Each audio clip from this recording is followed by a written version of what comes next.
يا رب العالمين Assalamualaikum warahmatullahi wabarakatuh. Alhamdulillah, jumpa lagi. Semoga kita sehat selalu dalam lindungan Allah. Allah jaga, Allah bimbing, sehingga kita semakin kuat iman kita, semakin bertambah ketakwaan kita, dan kita bisa beribadah, beramal soleh untuk bekal kita di yaumul kiamah nanti, memperbanyak amal ibadah, memperbanyak bekal agar kita lapang umur kita, terang umur kita, dan dimudahkan Allah dalam perhitungan nanti di yaumul akhirat. Amin ya rabbal alamin. Baik, tadi saya menulis tentang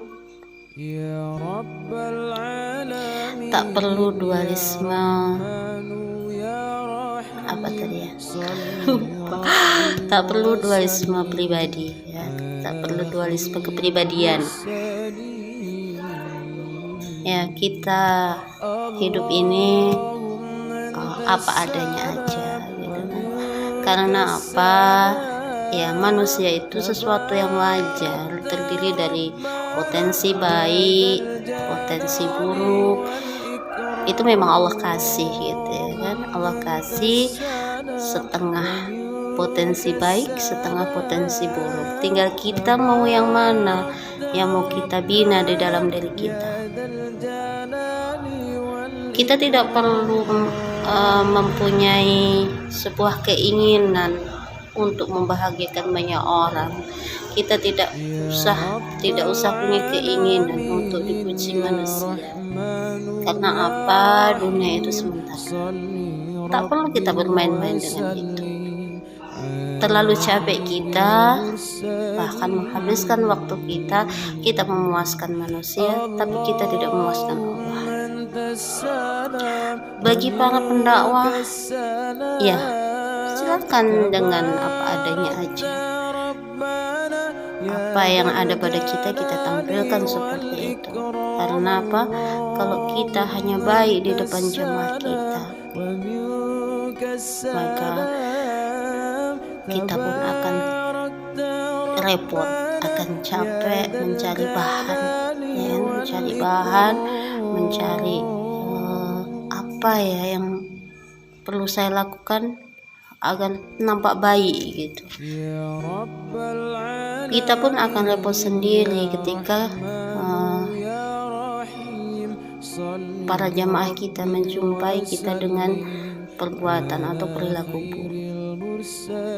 Sedangkan kita juga manusia yang banyak silap, banyak lupa, yang juga perlu diingatkan. Jadi biarlah mereka menilai kita dengan apa adanya, dengan adanya kita seperti itu ya seperti itu gitu kan. Karena hidayah itu Allah yang punya. Sebaik apapun kita, sesoleh apapun kita tak bisa kasih hidayah kepada orang lain, keluarga kita sekalipun. Kita ingat Nabi Nuh ya? Nabi Nuh tak bisa bawa istrinya, tak bisa bawa anaknya. Asia tak bisa bawa suaminya.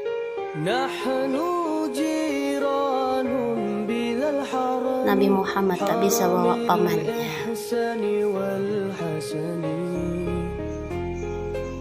Banyak. Nabi Lut tak bisa bawa istrinya. Banyak. Artinya apa? Orang sesolih itu tak mampu mendapatkan untuk beriman kepada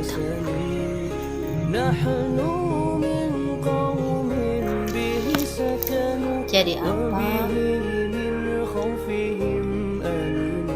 Kita hanya penyampai dari ayat-ayat Allah. Kita hanya penyampai tentang kebaikan-kebaikan itu. Tugas kita menyampaikan, memberikan hidayah. Biarlah mereka belajar menerima, belajar menerima apa adanya kekurangan daripada orang. Penerimaan itulah yang akan mengajari keikhlasan dan keridhaan, sehingga tugas daripada kemanusiaan itu sendiri akan terlaksana.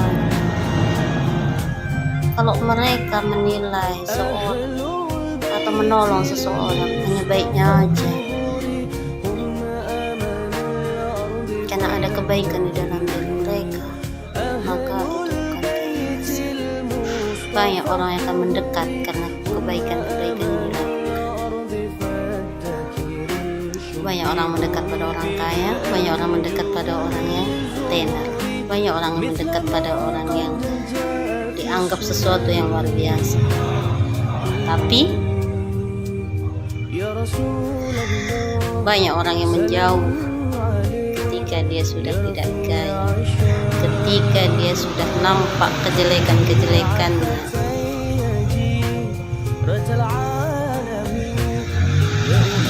Ketika sini sudah tidak tenar lagi, orang akan menjauh.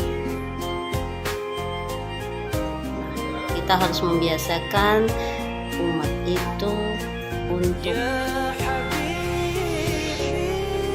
menerima kekurangan, karena itu keniscayaan ada dan Allah tetapkan.